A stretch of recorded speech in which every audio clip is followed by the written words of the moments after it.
Баршаңызға сәлем қыздар, каналыма қош келіпсіздер. Бүгін сіздермен үгітілмелі қамырдан жасалатын жұмсақ самсалардың рецептімен бөлісетін боламын. Егер дәл осы рецептпен жасайтын болсаңыздар, өрілген шеттерінің өзі өте жұмсақ болып шығады. Бұл самсалардың артықшылығы ешқандай да қамырды жайып, май жағып күтіп отырудың қажеті жоқ, елесізде жасай бересіз. Ең алдымен ыдысымызға ерітілген сармай мен қаймақты салып, жақсылап араластырып аламыз. Одан кейін үстіне жұмыртқамызды және де қамыр қопсытқыш тұзымызды салып, барлығы ерігенше жақсылап араластырамыз. Қажетті заттардың тізімі мен оның мөлшерін осы видеоның астына жазып кететін боламын, сол жерден қарап алсаңыздар болады. Барлығы жақсы араласқаннан кейін електен өткізілген ұнымызды бөліп саламыз. Алдымен қасықпен, одан кейін қолмен жақсылап қамыр илейміз. Дайын болған қамырымыздың бетін жауып, 10 минутқа қойып қоямыз. Енді біз самсаның салмасына кірісетін боламыз. Салмасына өз қалауларыңыз бойынша жасасаңыздар болады. Менде тартылған етпен ұсақтап туралған пияз, тұз бен бұрышын қосып, кішкене май құйып жүреміз. Бұл ет құрғақ болып қалмас үшін. Жақсылап араластырамыз.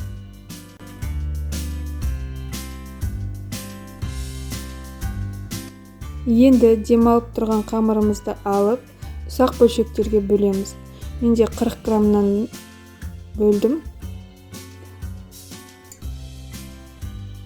Осы рецепт бойынша 16 дана шығады. Қамырымызды жайып аламыз. Қатты жұқа етіп жайудың қажеті жоқ. Фаршымызды саламыз.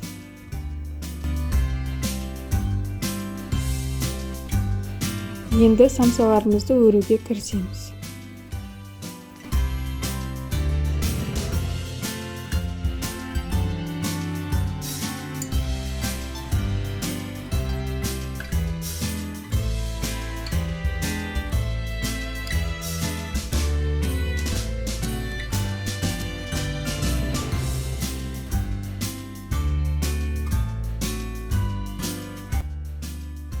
Дайын болған самсаларымызды табаларымызға орналастырамыз.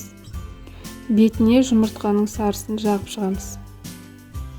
Қалауларыңыз бойынша күнжут макси бөлеріңізге болады. Қызып тұрған 180 градус пеште 20-25 минут пісіріп аламыз. Самсаларымыз дайын, өте жұмсақ болып шықты. Видеода көріп тұрғандарыңыздай. Міндетті түрде жасап көріңіздер. Ас болсын, сіздермен болған Нұргүл.